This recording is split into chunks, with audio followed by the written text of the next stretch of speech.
നമസ്കാരം. കഴിഞ്ഞ ദിവസം സമൂഹ മാധ്യമങ്ങളിലെല്ലാം വളരെയധികം ആളുകൾ കണ്ട ഒരു വീഡിയോ ഉണ്ട്. അതായത് ഒരു യുവാവ് തൻ്റെ ദുരനുഭവം വിവരിക്കുന്ന വീഡിയോ ദൃശ്യമാണ്. ആ ദൃശ്യം നമുക്കൊന്ന് കാണാം.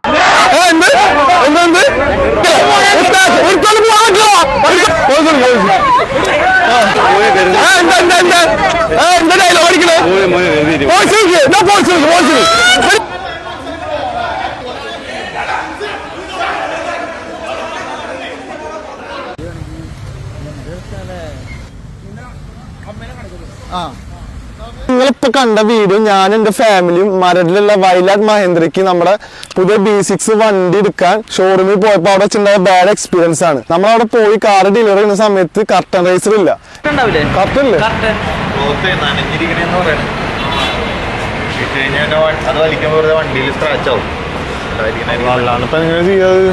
ഞാൻ ഓൾറെഡി പറഞ്ഞിട്ടുണ്ടായിരുന്നു, തലേ ദിവസം പറഞ്ഞിട്ടുണ്ടായിരുന്നു, പിറ്റേ ദിവസം പറഞ്ഞിട്ടുണ്ടായിരുന്നു കർട്ടൻ റൈസർ വേണം നമുക്ക് വീഡിയോ എടുക്കാൻ വേണ്ടിയിട്ട്. 31 ലക്ഷം രൂപ കൊടുത്തിട്ടാണ് നമ്മൾ ഈ വണ്ടി എടുക്കുന്നത്. അപ്പൊ ഇതൊക്കെ അവർ അറേഞ്ച് ചെയ്യേണ്ടതാണ്.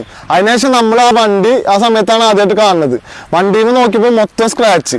അപ്പൊ ഈ രണ്ട് കാര്യം നമ്മുടെ എക്സിക്യൂട്ടീവ് സ്റ്റാഫിനോട് നമ്മൾ പറഞ്ഞപ്പോൾ ബാക്കിത്തെ സ്റ്റാഫുകളൊക്കെ വന്നിട്ട് കർട്ടൻ റൈസറിൽ ഇട്ട് കൊടുക്കുക അങ്ങനത്തെ ഒരുമാതിരി വർത്താനം. അപ്പൊ നമ്മളും റൈസായി, നമ്മൾ ഇത്രയും പൈസക്ക് വണ്ടി എടുക്കാൻ വന്നിട്ട് എന്തിനാ നമ്മൾ ഇവരുടെ വായിരിക്കുന്ന കേൾക്കുന്നത്.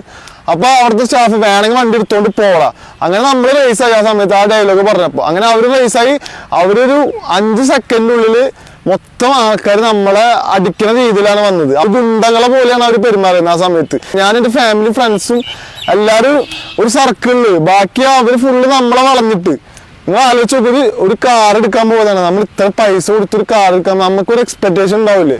എന്നിട്ട് അവര് നമ്മൾ ട്രീറ്റ് ചെയ്യുന്നതാണ്. അങ്ങനെ ഫസ്റ്റ് ഈ പ്രശ്നം കഴിഞ്ഞതിന് ശേഷം നമ്മള് പോലീസിനെ വിളിച്ചു, ഇങ്ങനെ ഇൻഫോം ചെയ്തു ഇങ്ങനെ പ്രശ്നങ്ങളുണ്ട്, ഷോറൂംമാര് നമ്മളായിട്ട് റോങ് ആണെന്ന്. ആ സമയത്ത് മാനേജർ വന്ന് നമ്മൾ റൂമിൽ കൊണ്ടുപോയി അവിടുന്ന് ഓൾമോസ്റ്റ് സ്ക്രാച്ചുകളൊക്കെ മാറ്റി തരാം, അഫാളുടെ മിസ്ബിഹേവിന് സോറി എന്ന് നമ്മളോട് പറഞ്ഞു. അങ്ങനെ കുറെ പറഞ്ഞുകൊണ്ടാണ് നമ്മൾ, പിന്നെ മാനേജർ പറഞ്ഞു കർട്ടൻ റൈസർ നമ്മൾ സെറ്റ് ചെയ്ത് തരാന്ന് പറഞ്ഞു. കർട്ടൻ റൈസറൊക്കെ സെറ്റ് ചെയ്ത് അങ്ങോട്ട് പോയപ്പോൾ വീണ്ടും ഇവന്മാര് നമ്മൾ പ്രൊവോക്ക് ചെയ്യുക, അവിടെ നിന്ന് ആക്ഷൻ കാണിക്കുക.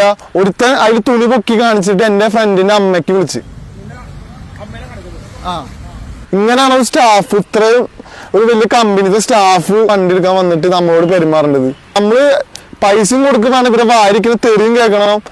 എന്തായാലും നിങ്ങൾ അവിടെ പോകുമ്പോൾ സൂക്ഷിക്കുക. വയലാറ്റ് മഹേന്ദ്ര മരടിലുള്ളത്. അതേപോലെ മാനേജ്മെന്റ് പക്ക ഫ്ലോപ്പാണ്. കാരണം ഒരു പ്രശ്നം ഉണ്ടായി ഓൾറെഡി. രണ്ടാമത്തെ പ്രശ്നം അവിടെ ഉണ്ടാവാൻ പാടില്ല. ഒന്നാമത്തെ പ്രശ്നം ഉണ്ടാവാൻ പാടില്ല, രണ്ടാമത്തെ പ്രശ്നം അവിടെ വരാനും പാടില്ല. പക്ഷെ മാനേജർ പറയണൊന്നും ആരും കേൾക്കണില്ല, സ്റ്റാഫുകൾ കേൾക്കണില്ല. അല്ല, നമ്മള് രണ്ടാമത് പോലീസിനെ വിളിച്ചിട്ടാണ് വണ്ടി ഇറക്കി കൊണ്ടുപോയത്. പിന്നെ നമ്മൾ സ്ക്രാച്ച് ഒക്കെ ഓൾറെഡി മാറ്റി തരാന്ന് പറഞ്ഞുകൊണ്ടാണ്.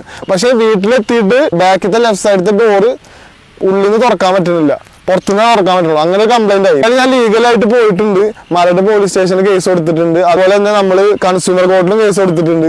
അപ്പൊ ഞാൻ ആർക്കും ഇങ്ങനത്തെ ഒരു ഗതികേട് വരരുത്. നമ്മളൊരു ലൈഫിലത്തെ ഒരു പ്രഷ്യസ് മൊമെന്റ് ആണ്. ആദ്യമായിട്ടാണ് നമ്മുടെ വീട്ടിൽ ഒരു കാർ എടുക്കുന്നത്. നമ്മൾ ഫാമിലി ആയിട്ട് വന്നിട്ട് നമ്മൾ ഇൻസൾട്ട് ചെയ്ത് വിടുക ചെയ്തവര്. അതായത് നിങ്ങൾ സൂക്ഷിക്കുക. വയലാറ്റ് മഹേന്ദ്ര മരടിക്ക് പോകുമ്പോൾ നിങ്ങൾ സൂക്ഷിക്കുക. ഇതായിരുന്നു ആ വീഡിയോ. അതായത് ആ യുവാവ് തീർച്ചയായും വയലാറ്റ് മഹീന്ദ്ര എന്ന മരടിലെ, എറണാകുളത്തെ മരടിലുള്ള മഹീന്ദ്രയുടെ ഷോറൂമിലേക്ക് കാറ് വാങ്ങുന്നു.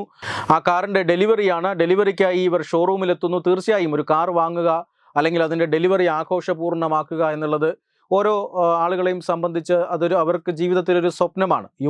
യുവതി യുവാക്കളാകുമ്പോൾ അവർക്ക് പലതരത്തിലുള്ള ആഗ്രഹങ്ങൾ ഉണ്ടാകും. ഇത്തരത്തിലുള്ള ആഗ്രഹങ്ങളെല്ലാം ഈ പറയുന്ന ഷോറൂമുകളും കാർ കമ്പനിക്കാരും എല്ലാം അത് ആ കസ്റ്റമറുടെ ആഗ്രഹപ്രകാരം അത് പൂർത്തീകരിച്ചു കൊടുക്കുകയാണ് പതിവ്. കർട്ടൻ റൈസർ വേണമെങ്കിൽ കർട്ടൻ റൈസർ, കേക്ക് കട്ടിംഗ് വേണമെങ്കിൽ കേക്ക് കട്ടിംഗ്, ഇതൊന്നും വേണ്ട എങ്കിൽ അങ്ങനെ മതപരമായ ചടങ്ങുകൾ വേണമെങ്കിൽ ഇതെല്ലാം തന്നെ പല ഷോറൂമുകൾ അത് അറേഞ്ച് ചെയ്ത് കൊടുക്കാറുണ്ട്. അത് കസ്റ്റമർ സാറ്റിസ്ഫാക്ഷൻ്റെ പ്രശ്നമാണ്. കമ്പനിയും അതിനോടൊപ്പം നിൽക്കാറുണ്ട്.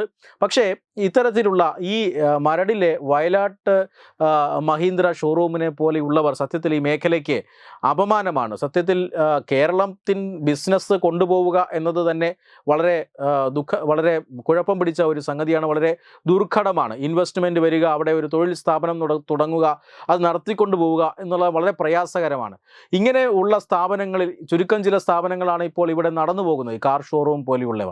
അവിടെ പോലും ഇത്തരത്തിലുള്ള പ്രശ്നങ്ങൾ ഉണ്ടായാൽ അവിടുത്തെ സ്റ്റാഫുകളാണ് ഇത്രയധികം പ്രശ്നങ്ങൾ ഉണ്ടാക്കുന്നത് എന്നത് വളരെയധികം വേദനിപ്പിക്കുന്നതാണ്. ഗുണ്ടകളെ പോലെയാണ് ഇവർ പെരുമാറുന്നത്. ഇവർ മനുഷ്യന്മാരെ കണ്ടിട്ടില്ലാത്തത് പോലെയാണ് പെരുമാറുന്നത്. തീർച്ചയായും ആ യുവാവിന് വലിയ ഒരു ദുരനുഭവം തന്നെയാണ് കിട്ടിയിരിക്കുന്നത് എന്ന് വ്യക്തമാണ്.